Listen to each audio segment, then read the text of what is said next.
Well, hello and welcome back. You are listening to the Your Blank What Now podcast, and I'm your host, Marcy Nettles. I am so excited for you guys to be joining us because every single one of these podcasts is all about you.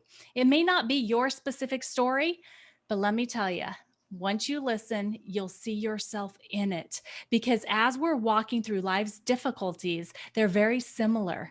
So, what I've got for you is another story of an amazing individual that has had some difficulties in his life, but instead of breaking down, he chose to break through. And because he can, so can you. So, welcome to the Your Blank What Now podcast, where today we have a special guest. His name is Matt Wolfe. And let me tell you a little bit about Matt Wolfe before I bring him in here to share his story. So he's not just the survivor. He's actually a thriver. He's not somebody that has just gotten through something, but he's kicked its ever loving rear end. Okay. So he was practically born into the race car world, where as a young child, he worked with his dad and learned the ins and outs of building, maintaining, and racing cars around all of the different tracks. He learned the value of hard work, how to use his mind, and when to speak up. Matt learned that negativity had no place in his life. At the age of 16, Matt lost his father. So I'm not going to go any further with that part of the story, but I am so excited to be able to highlight Matt's story here on his episode. You're a cancer diagnosis. What now? So hey Matt, how you doing? Today's a great day in North Carolina. I mean, the clouds. We had some rainstorms this morning, but I mean, the clouds are kind of cool. You know, it's like everything you see. Like Jim Cantino would be loving life right now because he'd be like, "Oh, there's that cloud, and that cloud, and that cloud." I'd be like, "Just tell me if it's going to rain. I want to go ride my bike." Right. We're here in Arizona and we have actually been enjoying some really great monsoon storms this year, Oh, which we that's have not had many of I in the miss past I years. miss those. I remember as a kid in Vegas, you'd be watching, and all of a sudden the clouds open up, and you're like, "Oh, hey, kayaking, let's go." Well, it's the truth that this is the only time of year that weather forecasters actually have to earn their job because Oh, all absolutely. of the rest of the time it's easy. It's going to be sunny and the highs of, right? No, they're kind of like used car salesmen. They tell you one thing and it's two things later. It's fantastic. Yeah. Well, the thing is that it's so predictable most of the time that when they actually have to rely on looking at the technology that's out there to track things, it gets a little bit silly when you try to listen to them. But let's get off of that and let's get back onto you, Matt. You're a much more interesting topic of conversation. So I'd really like to know how old were you when you were diagnosed with cancer? And why was 39. it raw only 39? So why was it or why wasn't it a surprise to you? Well, it's kind of, I mean, if you really want to put it into context, it was like, oh my God, there's so many answers that just happened. And yet you're Mhm. like, oh, ugh, I just was diagnosed. What? Because I had all of these issues from hypoglycemia at a young age. I had almost died at 19 because I went into hypoglycemic shock, and nobody realized that I had hypoglycemia. I've never really been a big sugar eater, so to speak. I mean, I get my bowl of ice cream every now and then, but like as far as just sugar goes, it just really wasn't on my radar. So, you're kind of weirded out when you get, oh, by the way, you're hypoglycemic. Well, that's diabetes, right? No, it's the other end of the spectrum. And what ended up happening was I just over the years, I had these issues and I never understood them because quite frankly, it didn't matter. I had all of these other important things going on in life. So um, at 35, I had pancreatic stones, and I don't know if anybody's ever had those, but it's kind of like kidney stones, but they're smaller. And what they do is they block the duct in the pancreas, and you can go argumentatively, you can go from a spike at lunch at say 330, 340 on your sugar, and then 25 minutes later, you're picking your butt off the ground, going, "What the hell just happened?" So once we got through that issue, we kind of like went off of we just played it by year. And but I always kind of I had these weird things happening. I'd have a headache or I wouldn't feel good, and I've never been a guy to take medication. So We came back from a race one weekend, and normally Florida to Oregon, and I was living in Oregon at the time, and Florida to Oregon is the same humidity, except the pressure change is different because you're higher in latitude. And I went from a normal pressure change, kind of feeling funky for a couple of days. And normally I would ground myself. Normally I'd put my feet in the grass and just walk around, which I did, but it didn't change anything. It was weird because normally give me a couple hours, I'm right back to where I should be. And man, I just respiratory tract infection, sinus infection. 2 days later, walking pneumonia. 2 days after that, double pneumonia. And I'm like, something's wrong here. The crazy part is when you tell doctors that you want a full pano, they look at you weird. It's like, I know I don't have a medical degree. No, there's no MD behind my name, but I'm telling you, I know my body because I don't take medication to hide any of that stuff. So we had to have this little argument. I won. Woohoo! Good for won, you. Doctor Zero. You know what? And that goes back to you knowing when to stand up and when to use your voice, right? Great job. I used a whole lot of 4-letter words, a I whole bet. lot of them. I bet. And they used some back. And then there were some 3-letter words and 4-letter words. And then we finally got the job done. And when the diagnosis came out, my doctors used some 4-letter words, started with the word O and went, oh, whoa. Could you imagine if you had just gone home and gone off of what they said was the no to the pano, right? We don't need to investigate because you don't got it. Yeah. And you didn't tell anybody what the cancer was. So I'm gonna that's for you. That's up to you, my friend. You go for that. So sit down, people, because here you go. Your doctor walks in the room and says, hey, you have pancreatic cancer. Boom. That's a death sentence for 99.5% of people. And I went, excuse me? And they go, yep, here's your numbers. And I looked at all because I had learned how to do blood work and all the above. And I'm looking at all these things. And, to be very honest with you, Marcy, I went, all of these things that had been going on in my life all made sense. It was answers. And I'm always, my dad was a nuclear engineer. I'm a motorsports engineer, and we do everything data driven. So when you finally get this, some people call it a diagnosis. I call it an answer. When you can get an answer that gets you through tomorrow, then it makes every decision you make easier. And, I had to go through this shock of like, my life's about to change. Don't know how, don't know when, don't know why. But I'm going to have to get a lot of people on my side. So I took all my information, called my doctor in Vegas. I flew from Oregon to Vegas, and we walked in a room to have a medical consult. And the first thing I told anybody was, if you have chemo or radiation written on your pad, get out. I had 3 doctors that were going to be on the team walk out. And the last guy poked his head back in and said, good luck with that. You're going to die.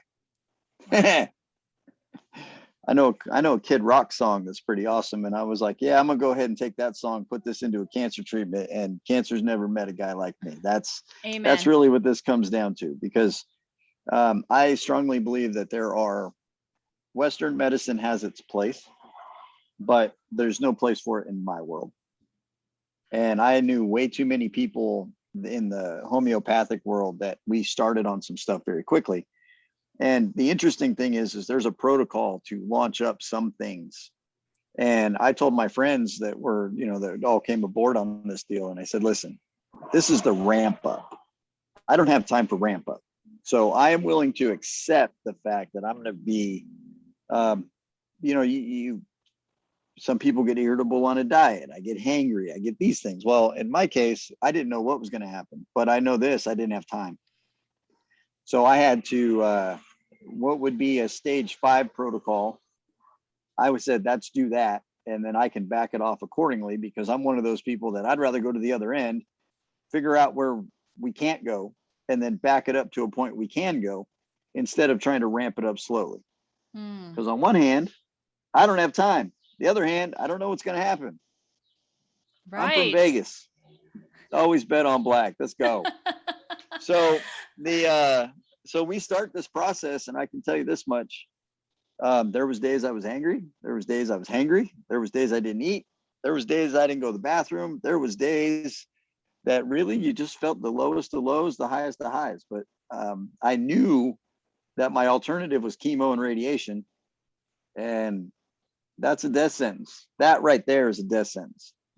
And I would rather take my diagnosis, go the natural route, and be slightly irritable, and then have to apologize to my friends, than sitting with a chemo bag in my arm, go through radiation on the top of that, and have no immune system to fight this fight. Right. Right. So do you think that losing your dad at such a young age, it helped prepare you to be as strong as you were and being willing to stand up for yourself, being your own self advocate?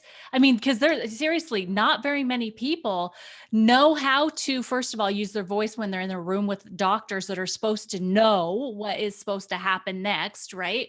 And to be able to advocate for a natural process instead of the medical. Well, on one side, I mean, pancreatic cancer is pretty much a death sentence. Mm-hmm. Which you talk to any medical doctor, and they're going to try to put you through a Whipple procedure. And for what people don't understand about a Whipple, so you're like, hey, that's a wiffle ball. No, Whipple. Whipple was the guy that designed the surgery. What they do is they do a chevron pattern underneath your rib cage, cut through your muscles, all the above. They basically open you up because that's where the neck of the pancreas is. You either have your pancreatic cancer is in two locations. It's either in the neck or the body. The neck goes into the intestine. Usually if it's there, that you've got 2 inches in the pancreas that you can cut out and play with. But unfortunately, you can't do that much moving around without having to cut the core of yourself up. Well, you're going to be in a clamshell. You're going to look like a Ninja Turtle for 6 months. You have to have somebody do everything for you, including the two. Mm-hmm. Mm-hmm. You better have a friend you like for a helping hand, because you're gonna get very friendly with those people. But I just couldn't see. I mean, I had it all scheduled out at Mayo, and our numbers started getting so well. But there's a quick little story to that. When we started this treatment, I'm one of those people, because I educate myself. My dad had always taught me, hey, you got to understand the pros, the cons. I call it a Genesis effect. With us being in racing, you're driving race cars, and on the inside, it's all cool, calm, and collected because you're 100% in control. When you're on the fan side, the race car goes flying by you, it looks like complete chaos. But then there's this overhead view, what I call the camera angle. And when the camera is seeing things, it's seeing the reaction of the crowd, it's seeing the driver, it's seeing all these things, but it gives you an overall view of what's going on. So when we decided to go down this treatment route, and now mind you, back up, we went basically to what a stage 5 patient would be, which is complete and utter chaos. Yeah. And we put it into perspective to where we could at least understand it and go that route. But we went into this deal 30 days. And now, mind you, my numbers are still creeping up according to my blood work. And we're just trying to combat this thing. I mean, it's a 12-round fight with Mike Tyson, and we're only through the first round. Well, I go to Vegas to do my scans, and my scans include a PET scan, an MRI, a CT scan, and an ultrasound. The ultrasound takes care of your organs. The PET scan is obviously your cancer side, but the CT scan and the MRI is to make sure that everything else in the body is still, you're covering all of your bases, is what you're covering. Right. And we get through the scan. Now, mind you, I'm also doing an A1C lab, and I'm doing a regular mineral lab to make sure that my minerals are staying on point, figure out what my A1Cs are. And pancreatic cancer, your CA number, it's breast cancer is like a CA 125, mine's a 19A. So at the end of the day, you gotta get through your number, and that number that they have, that threshold, is 137, or I'm sorry, 37. And as long as you're down below 37, everybody's got a cancer gene in their body, but they want you to be at least 10 points below 37 so you don't ever fall back out of remission. Well, we did our numbers, and my first set of numbers was in the 400s. wow. And we're starting to bring this thing down and down, and we got all these things going on, and we get to the first set of scans, we go through the first blood, and we get our labs back, and everything's on the table. And my doctor looks at me and goes, hey, the needle's not moving. How much time? uh, How much time passed between the first set of scans where you were at 400 and then when they came back and wanted to do that second where he said nothing had moved? 29 days. 29 days. Okay. Thank you. Now, here's the crazy part. I'm mad. Of course you are. I just got done killing myself and the needle stopped. And my doctor looks at me and goes, "You're an idiot. You're an idiot. You're doing something that nobody else has done. Your needle is no longer moving. It's not even bending. It is stopped. You have literally stopped the train. You're Superman. You have stopped the speeding train with a bullet." And you're mad. Yep. Because the amount of work I put into it should show the result. He goes, "You're not dying." Well, you're dying, but you're Yeah. not dying. Yeah. And I'm Right. like, so what do we do from here? He goes, "I don't know what the hell you just did, but you need to do that again." And I'm like, oh boy. Oh, you know what? Because I, I can't even imagine what it would be like putting yourself through the protocol that you were going through for that 29 days and then looking at doing it again. I have to ask, Matt, I mean, you couldn't have done this on your own. Who did you have that was there for you? Or did you have people like jumping out of your life left and right? well, here was the crazy thing. So you get diagnosed and you got to call people, right? Mm-hmm.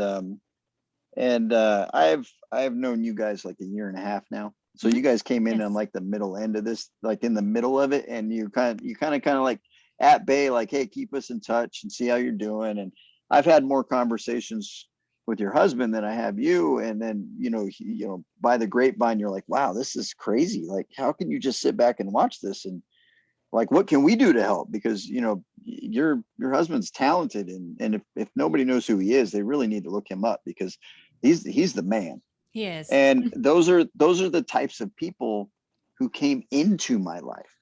But here's the trick. This is what if I could express anything out of this podcast today, would be, in order for you to have this much success in a dire situation, you cannot and you should not have any negativity in your life. The problem with negativity and drama, and we'll call it the Kardashians and all the stuff you see on Bravo and all that TV crap that goes on, is it is truly drama. Hmm. Well, when you have drama in your life, it takes away little fragments of you being able to maintain positivity, you maintaining focus. And there's some people that I would have bet the farm on. I mean, bet the farm that they would be here today. Nope, And we're they're talking gone. about that they would be there supporting you, not that they'd be on this planet, but that they would be there Yeah, supporting you, right? yeah. Like And they're gone. we're talking people that would be right here going, "Hey, you want a margarita right now?" I'd be like, "Yeah, Mhm. blend me one up." No, these people are gone. But here's the crazy part: it's a 5-to-1 ratio.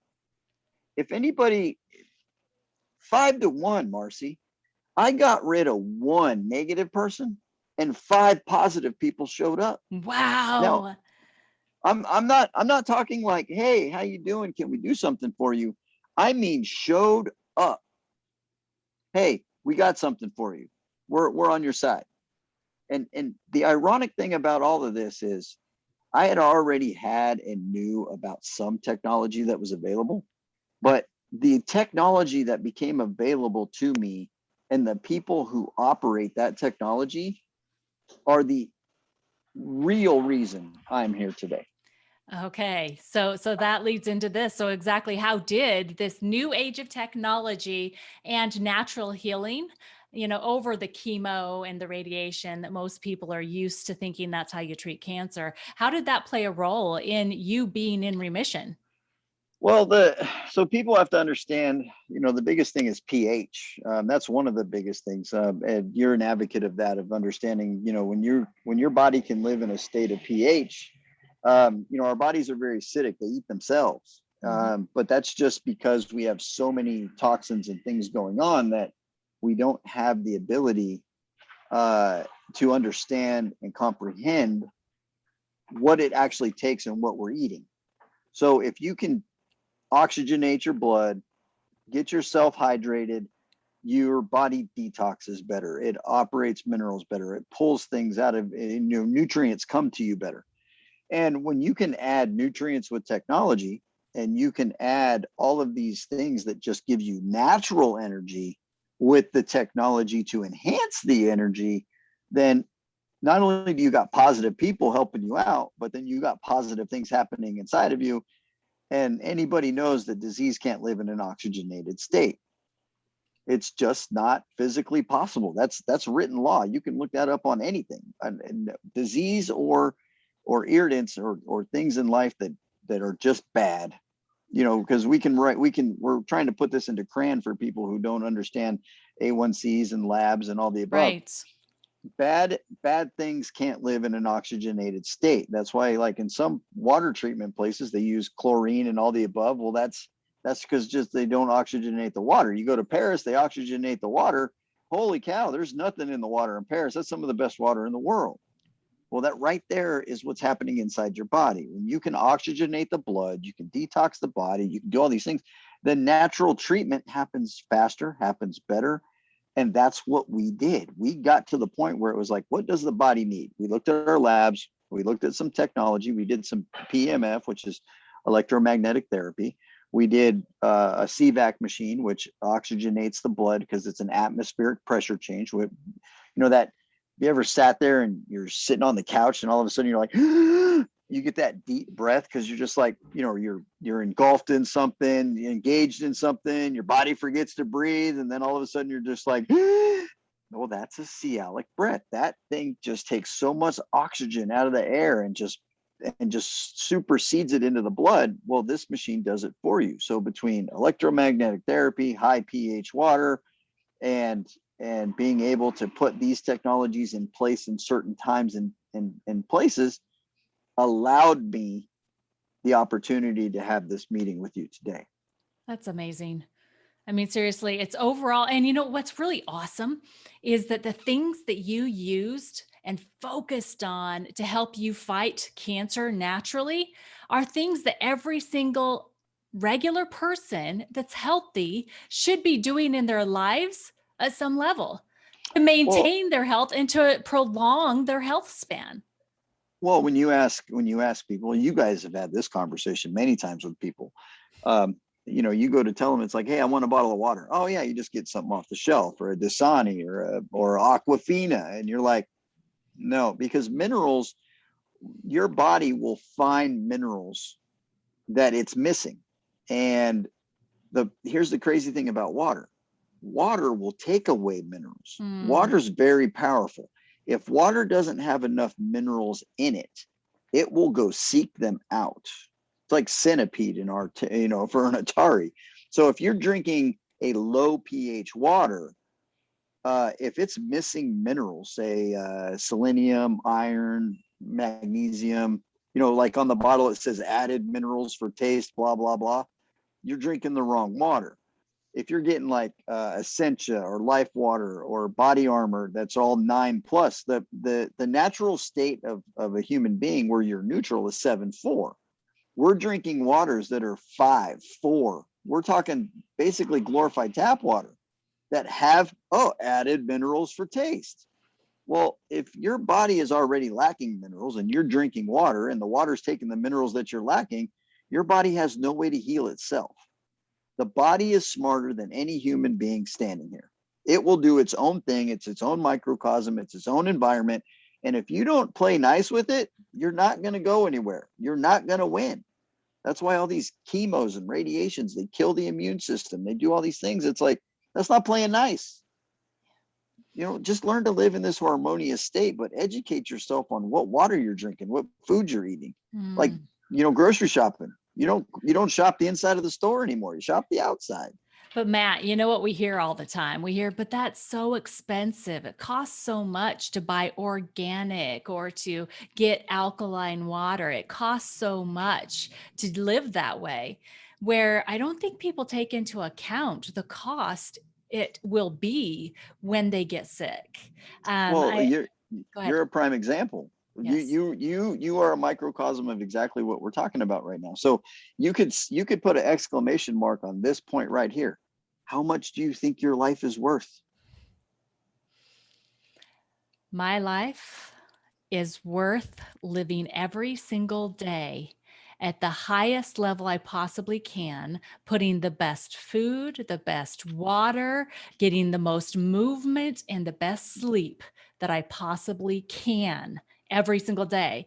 And being willing, Bingo. yes, being willing to pay for it on a daily basis. And the thing is that if we break it down one day at a time, it's a heck of a lot less expensive than what you paid to fight cancer. Yes, but Yes.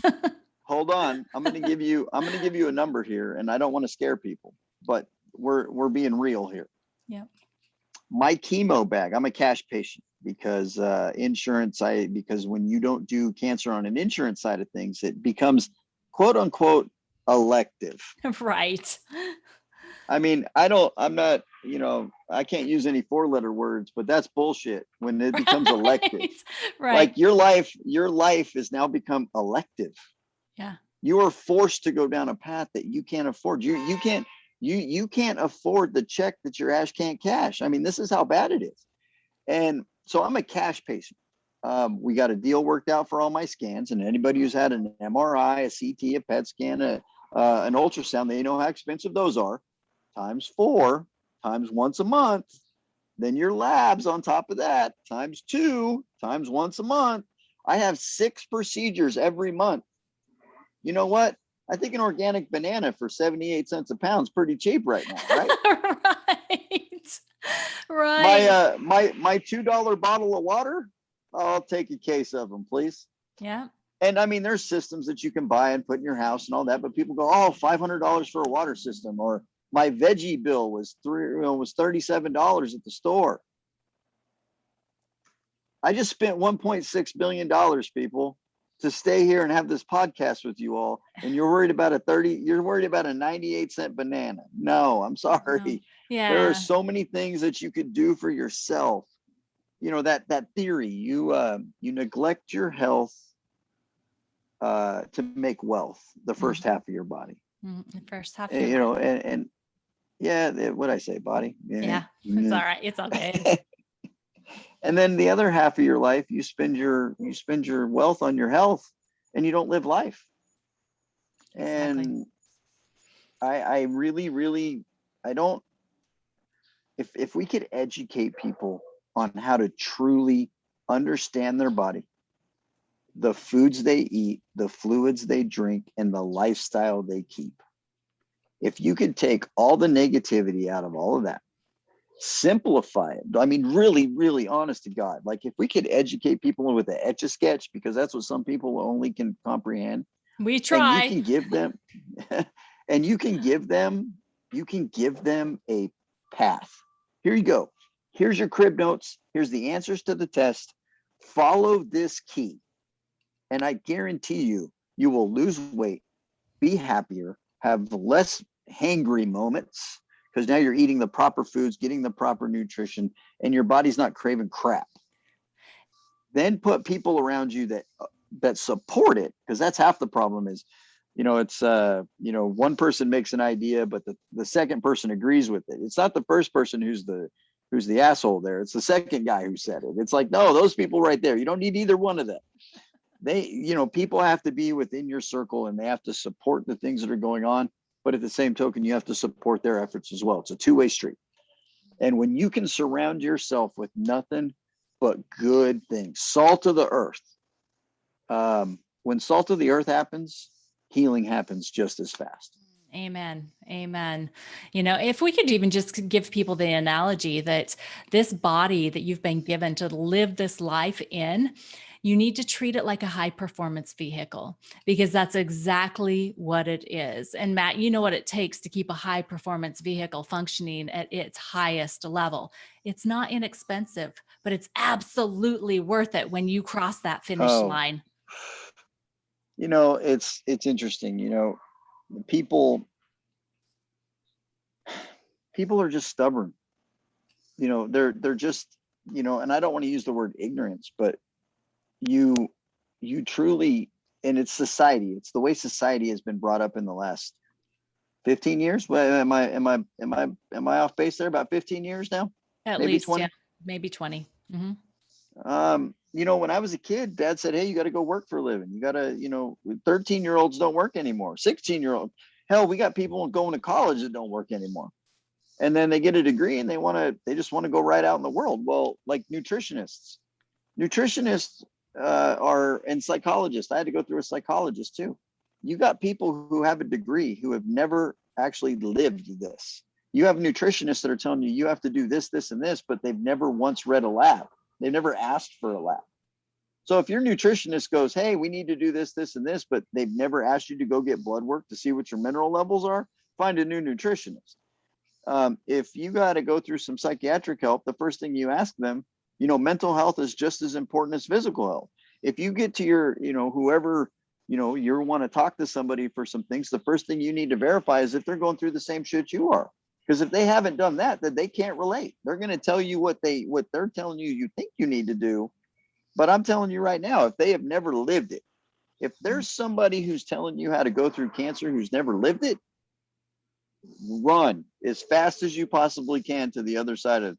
And if they're telling you at the store to do it, run to the vegetable section. Absolutely. The outer walls. Go to the outer walls. Yes. That's where all the run and hide. Yeah.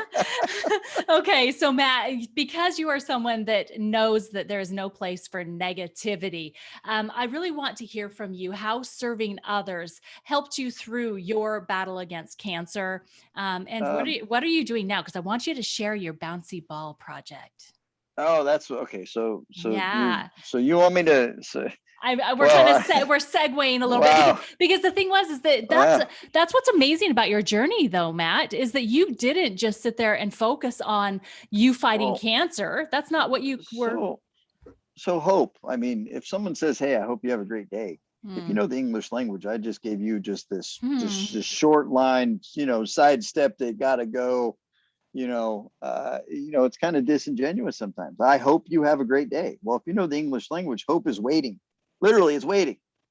But the problem is there's really no positive message or way to measure what hope is. Hey, how do you measure hope? Let me go get a fishing scale. Hey, my hope is, this big. Well, it's just like another fishing story. Well, hope, in my opinion, is the amount of positive energy you put into something, you get out. It's really honest. It's kind of like karma. You treat somebody well, you get that back. It doesn't matter if it's a little old lady across the street or you're trying to help somebody in need. They got a little sign that says, hey, I'm short on some cash. Can I get some help? And, it's legit, not the people that are just, they misspelled their sign on the street corner type of person. But I needed a way, because I'm the engineering mindset. I'm like, I really need to figure out a way to explain hope in crayon to people that they get it, they understand it. So my pastor in my church gave this sermon 7-8 years ago, and he's talking about this bouncy ball, and it just hit home. So the Reader's Digest version of the bouncy ball is anybody who knows inertia and object in motion stays in motion until equal or acted upon by a lesser force, knows what a bouncy ball does when you throw the thing on the ground. It just keeps going up and down, up and down, up and down. Well, if you take the 5-to-1 ratio that I told you earlier, and you go, hey, I'm going to get rid of one negative person and I'm going to gain 5 positive people. Well, that's bouncing. That's your ball bouncing right there. So people go through these ups and downs and valleys, and you have a choice. You can either stay in the drama and in the valley, or you can start climbing yourself up to the highest peak. Well, the ball does the same thing. Take the negative that's going on in your life, and you can continue to sit in that simmer of negativity and crap going on, or you can take your bouncy ball, you can bounce that thing, and you can just let that thing keep bouncing. Because the harder you put positive energy into something, it's going to go high. The ball is going to go higher. Well, the amount of positive energy you put in it determines how high the ball goes, and that determines how long it needs to come back down to hit the ground. But when it hits the ground, it's going to go up just, another 3/4 of the way it was. Well, you need to make decisions. You need to calculate information. You need to compile all of these things, and you need to make a decision. So when something negative happens, take your ball, bounce it on the ground, and start making decisions based on how much positive energy you put into it. Keep your ball bouncing, and negativity can't hit a moving target. Period. Amen. No, that's Period. an exclamation point. Exclamation Yeah. point. So Matt, so I want you to share then, during this time that you were going through the cancer treatment, you know, you did a lot of good for a lot of people. And I know you don't like to, you know, to blow your own horn and all that kind of stuff, Really? but I want Come you, on, Marcy. I want you to share what you accomplished when you weren't focusing on you. You were focusing on the positive energy. Man, I still don't even focus on that stuff. I get emails every day that say thank you and all this fun stuff. And you know, the short story of it is we created Project Bouncy Ball. And if it wasn't for a friend of mine, Maria up in Canada, she was running the Calgary Zoo at the time, which is the same type of, you know, entertainment value that is like Busch Gardens or SeaWorld here in the States. And you know, she had been looking for some things to put in their bags up there, and she had knew that my bouncy ball was important, because if you go all the way back to when I was sick, I had a list of people I wanted to chat with.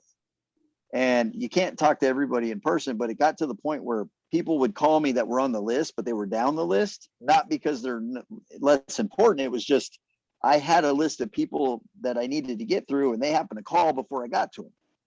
Well, I just got so taxed with that. It was actually keeping me up at night, because I'd have people call me, I'm dying, and they go, hey, you know, how you doing? I'm like, I'm great. But if I'm not here tomorrow, they go, I just talked to him yesterday. Well, that's disingenuous. Your friends are supposed to know exactly what's going on. You can't sugarcoat bullshit. You can't do it. Amen. If you're a true friend. So I just got to the point where I said, you know what? I need to make a video. And in that video, I brought out my bouncy ball at the tail end of it.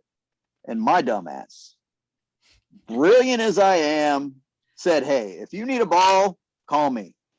If email me, text me, here's my phone number. Well, I hung up the phone. I hit post. I walked away, and Maria calls me up and goes, hey, you need to look at your posts. Why, Maria? Today I'm a little busy and I really don't feel good. She goes, no, I think you need to look at your posts. 7,000 requests for bouncy balls. Wow. She goes, hey, think you got yourself a foundation. Now, mind you, I was playing around with the Matt Wolfe Foundation, and I was trying to figure out how I was going to do all these things for different people, because I needed to be able to help people to take my mind off my own shit. Who does that? You need to take care of yourself. Me, I'm like, nope, I need to take care of other people, because it's going to be the only way. It's going to be the only way that I can not focus, because I called the office and said, hey guys, you're on your own. I'm not coming into the office. I'm going to concentrate on myself. I had to get my affairs in order. But for me to just stay focused and knowing that there's a bigger picture here, is the amount of good people that were coming into my life, I still needed something for me, because I couldn't go racing. I couldn't do the things that my entire life has been about, because I don't know that I had the stamina to do it. If I stay close to home, figure out a way to help some people, then that at least gives me the challenge that I need every day. But I know if I decide that I need a couple hours rest or do whatever, I'm not dedicating time to people and letting people down when I can't fulfill the agreement. So first thing you got to do is you got to come up with something that fits the need, fits the bill. The second, that's whether it's education, it's health, it's nutrition. You have to figure what your body needs, and you have to figure out what fits the bill, and you have to do it. The next thing you need to do is you need to fill yourself with positive people. After you get the positivity back up, then you have to figure out a project that not only keeps track of your own self-worth, but also helps people in the process, whether it's education or help them make ends meet, or whatever the situation may be. You have to make it bigger than yourself, because the moment you become selfish in your own regard is the moment you lose your friends as well. So there's all these things that you have to balance, but it's really simple. Keep it positive, and negativity can't hit a moving target. Amen. Amen. So I'm going to go back to it because I know that you don't want to, but so when did you start Project Bouncy Ball? We And started it in June of, it is basically 3 months. And that in that 3 months was basically getting myself situated. And then when we pulled the trigger on it, it seemed like the next 10 months seemed to just fly by. so Fly you by. so you got your diagnosis like in February, March? It was the end of February. It was really the last 2 days of February, but March 6th is the day where I compiled all the information and then let it loose. And what year was that? 19. Okay. So we're talking about not even, I mean, just barely over 2 years ago. Yeah. Just barely over 2 years ago. And so in that amount of time, how many people have you served in what function? I want to know. I mean, because I know you fed children from school, you know, the evening meal that they don't get at school. I know that you guys have responded to all kinds of disasters, whether it's been storms or fires. I mean, I know you've done so much stuff. Can you just give us a rundown? I know that you've got some of it in your head, maybe, but probably not all of it. I just want people, and the reason why I want this is because I want people to know the impact that you can make. I'm not even talking about Matt's impact right now, even though it was pretty awesome, but the impact that you can make personally right now while you're in your I, difficult time. You can change the I, world right now. I'm smirking at you right now. The Go word that ahead. comes to word is no. Oh so gosh. write this down, people. Just so you, because this list is, I'm proud of this list. We served 108,000 kids through COVID, meals that the school district and the state and federal helped out with, but they never had a dinner program. So they get breakfast from school, they get lunch from school, but they had no dinner. So we did 108,000 meals in COVID, less than a year, 108,000 meals. We did over $75,000 in teacher support. That number has gone up, and the, the exact number. Sorry about that. I'm out on the porch. The that exact number is still a calculated number every day. The wheels just go. We did 20. I have a program called Project Light Switch, and that is a PTSD program for first responders and military. And what that's an adrenaline based program. So we do race car driving and skydiving and skeet shooting and paintballing, and we do all these craziness to be able to keep the adrenaline up. But at the end of the day, we sit down, we have a nice steak, and we eat around a bonfire, and we just get real.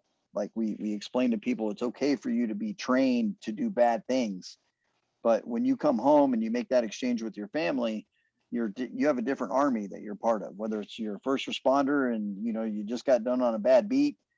And there's all this police negativity and things going on, and anybody who dons a weapon, a uniform, a badge, and stands a post, those people we need to thank every day. Yes. And because that they keep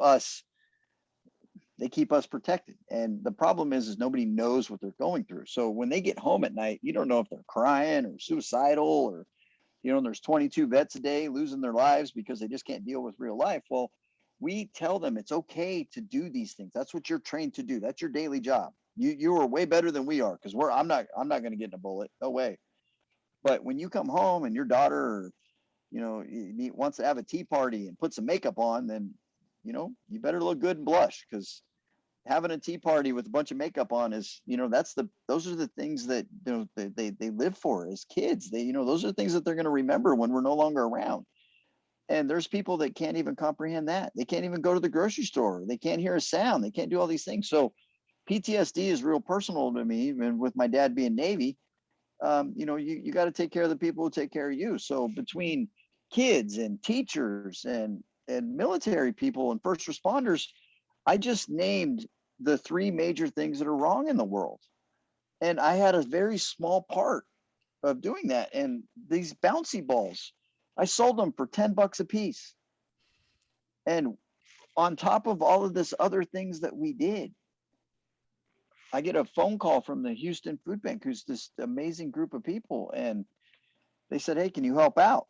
Yeah, absolutely. I know a bunch of people we can help. We sent a whole bunch of people there. And then all of a sudden on our own, we got together with Lucas Oil and Cisco Foods and a list of, we had Dave's awesome bread, and we had, M&Ms and Starburst and Body Armor, and all these people, all these corporate people came aboard to see what we were doing. And again, you get rid of one negative person and 5 people show up. Well, holy shit, they stacked up a bus.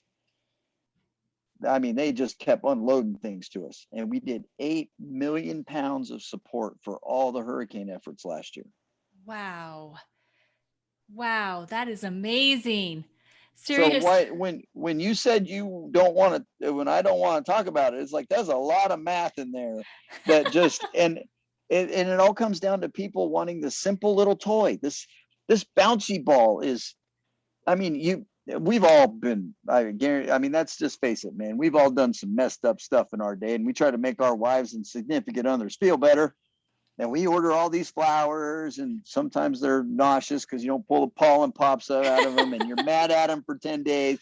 But you get them, they're beautiful, they smell great, probably because you didn't use any Febreze on the couch. You're liking the scent change in your house. And then 3 days later, they're dead. Right. You spent 60, 70 bucks on flowers, a card that says, I'm sorry, I'll never do that again, blah, blah, blah. And then yet 60 bucks just went out the door.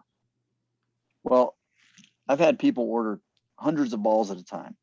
I have had corporations that I've done engagements with that said, hey, we want to order one for all of our group, all of our employees. And it's a group session. Like this is something that we can do as a team building event. And all of a sudden these balls just start flying out the door, and I can't keep them in stock. 385,000 balls went out my shop door last year. Wow. And yet in the last 10 minutes, neither one of us have talked about cancer. Nope.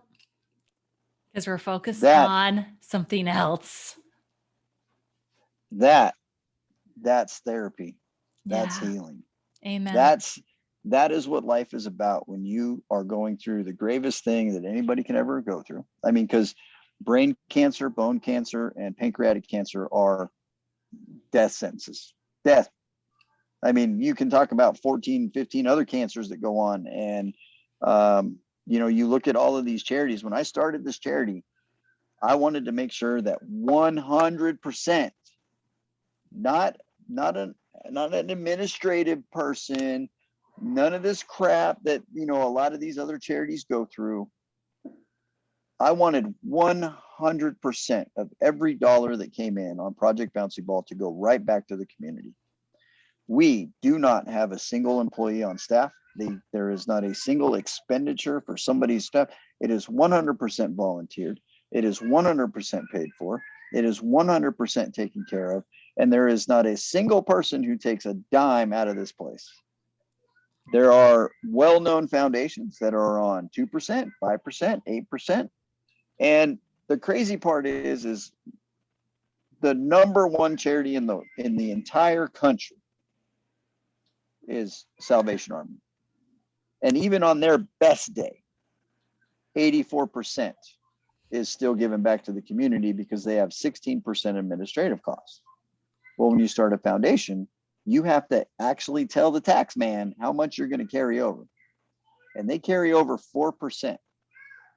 So when they carry over 4%, that means 88 cents. If you add the 4% to the 84, 88 cents of every dollar Salvation Army does goes back to the community, and 12% is covered by administrative costs. I can name some other ones, but we're not going to. But that's just an example of what truly you're paying for when you go to charity. And you have all these things that people go, oh, man, I feel it's a feel good. Mm-hmm. I felt better about myself because I helped out a charity. But do you really know where the money goes? Right. Yeah, I think that's really important. It's another place where people need to educate themselves. And in this case, you get a bouncy ball for $10. You know that minus the cost of the bouncy ball, it goes 100% goes to deal. And then you look at the staggering numbers. 8 million pounds of support, 108,000 meals, 27 people through a PTSD and program. It cost us $2,000 to send a PTSD member through our program, and we're doing 10 at a time. That's hotels, flights, free of charge. Hotels, flights, all the activities that we do.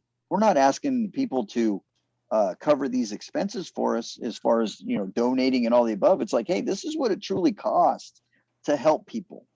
And if those people want to come aboard and help out and donate services and do those things, great. But at the end of the day, all of these things cost something. They cost time, they cost money, and they cost relationships. Yes. Sometimes those things don't relate. But at the end of the day, you can't sugarcoat crap. You have to say it real. For It has real. to be. You have to keep it real. You have to understand that, hey, fairy tales. It's not fairy dust and Cinderella, turns into a pumpkin at midnight. It's like, you really have to get down to brass tacks and go, what does this shit actually cost? Whether it's cancer treatment, it's the health and wealth of your of what you have going on. Do you actually have the money to help yourself healthy wise? Can you afford it? How can what is your life worth? I mean, you have to look at health, nutrition, the things you do in your lifestyle. All of these things cost something, and people want to sugarcoat it and not talk about it. And yet, when you can put positive things in your life and you have technology that comes your way or people who come your way, again, that's a relationship. You get technology that comes your way, that's a cost. But yet, at the end of the day, you still have to be able to put your head at night, and you have to know that you were the very best person you could be in the 86,400 seconds that was given to you today. And you have to know that, hey, I enjoyed the sunset, but tomorrow morning I'm going to appreciate the sunrise. But at the end of the Absolutely. day, it costs time, it costs money, and it costs relationships. And if you can keep all three of those things on a positive platform, you're going to make it to tomorrow, the day after that, and the day after that. Because when you're doing good things for the world, I related it to this. You had sent me a question, and it was ironic that you had sent this one question.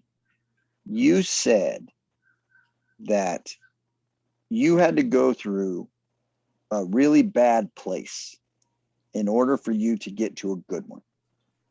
And I kind of sidetracked that question for you. I said, hey, we don't really need to do that.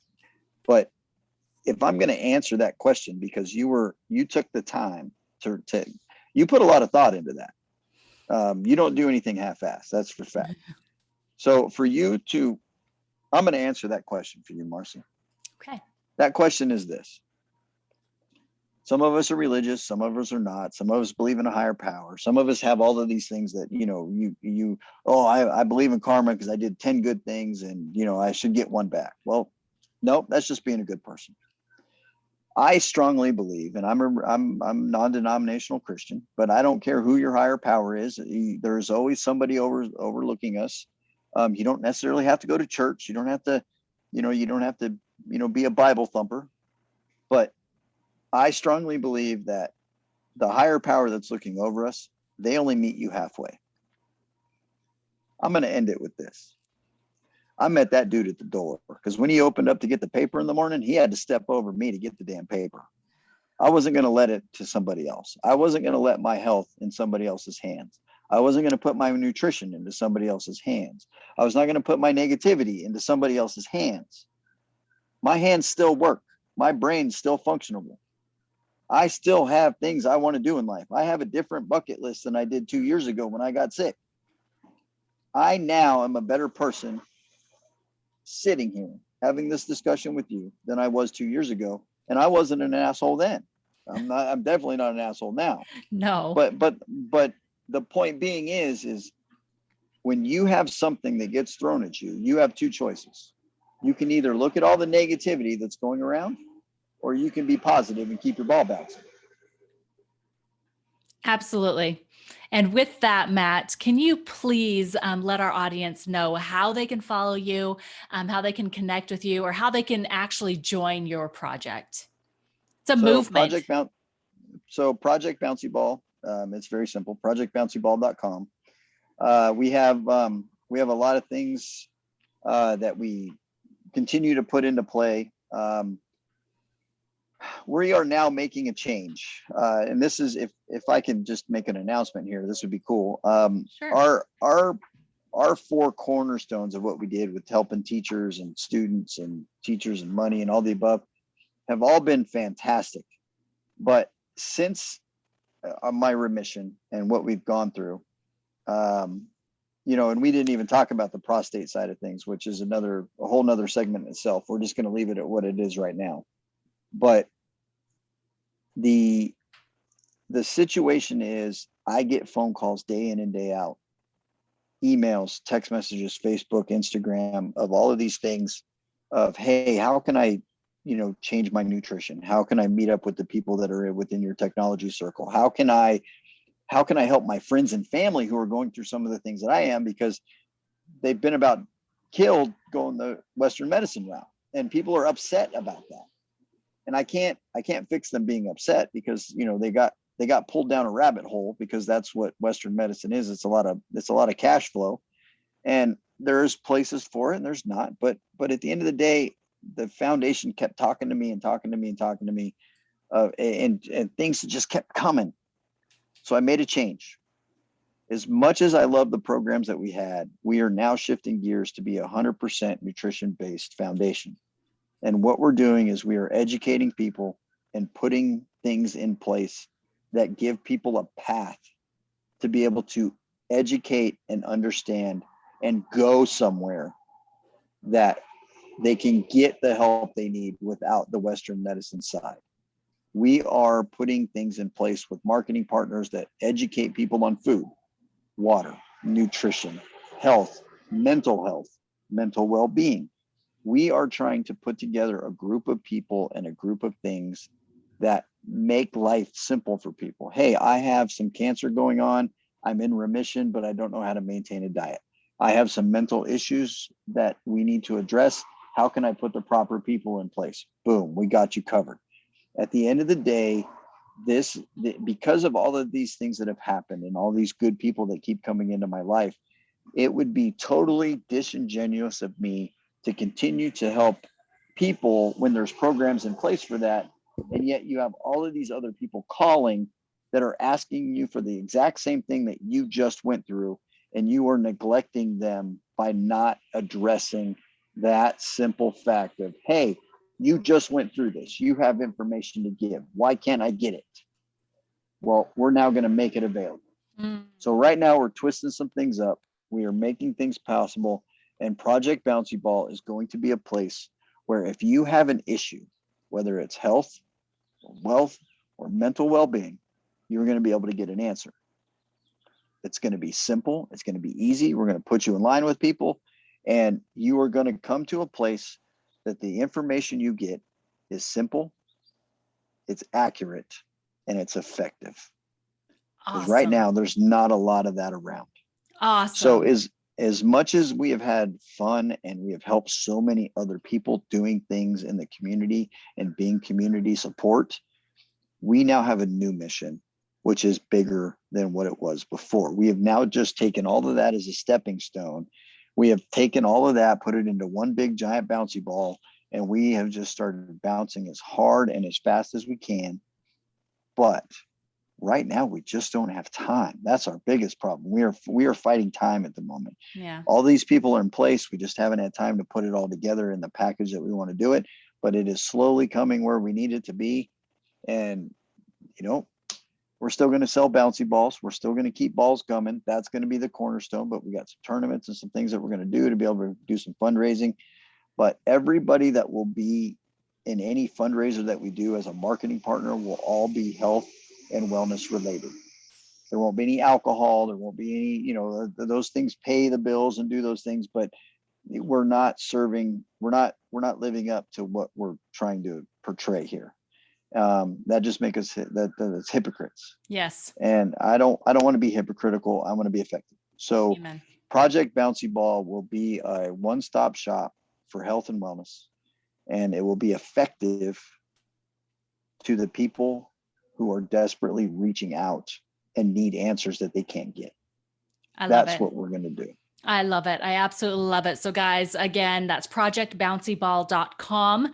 Go and check it out right now. Get your bouncy balls ordered, get them for your kids too, which, by the way, I'm going to have to get some more because our granddaughter, she loves them. She grabs them, she plays with them, and then they get lost. So, Well, the other thing is they act as ammo. So when Don D does something wrong, you just throw it at him, bounce him in the back of the head. It's ammo that keeps coming back. It's like Nerf. It's like Nerf, but way cooler because you don't have to worry about getting poked in the eye because the ball's a very blunt object. You can just throw it back, but it keeps coming back. So I mean, as hard as you throw it, it'll come back. So you can throw it from the living room to the kitchen. Hey, if you lose the remote, you can throw it at the TV, change the channel. I mean, there's so many things you can do with it. oh, okay. You're hilarious. All right, my friend. Well, I so appreciate your time today. And guys, I'm sure that you have gotten so much out of this episode. Please do us a favor, share this out with all of the people that you know, the people that you care about, the people that you know that might be struggling with something, because it just might have the answer or at least the light that person's looking for, seeing that someone's Hey, traveled the path before them and they can too. Yes, Matt, go and ahead. and I and I'll throw this out there. My phone is always available. I don't know when if you can put that on there or not, or how you want to post that up there, but my email's matt@projectbouncyball.com. Please feel free to reach out in any capacity that you wish. I will always take a phone call. I'm not one of those people that go like, "Who are you? What are you doing?" No, I don't want any Girl Scout cookies, or I don't need my car insurance or my car warranty extended. I'm not that kind of guy. If you have a legitimate problem and you need a voice of reason, I don't care what time of the day it is, because I've been through some PTS deals where you get a phone call at 3 o'clock in the morning. There's just not enough availability for people that they can reach out and grab it. Yeah. So I'll put it out there. If you need me or you want to just chat, I don't care if it's just a chat. Hey, I just need to be walked off the ledge. You call me, you email me, you text me, you do whatever you need to do. I'm available for those people. And those are the stepping stones of healing. When you know that you have somebody to reach out to, and unfortunately, there's just not a lot of that out there. You've been through it, you know it. Yes, I do. And if I can put that out to anybody, I graciously, hey, if you got to wake me up in the middle of the night, you wake me up in the middle of the night, because if that's the difference between you seeing the sunrise or not, I'll gladly watch the sunrise with you. That's awesome. Well, and guys, you can always follow him on Facebook as well. He's there under Matthew Wolfe. That's Matthew with 2 T's. You can follow him, and he's very quick to respond to instant messages there on Messenger. So, Matt, thank you again. I so appreciate you, my friend. And thank you for this episode of You're a Cancer Diagnosis. What now? Thank Um, you. I win. that's that's the answer right there. I win. Amen. Amen. Marcy, thank you very much. You're very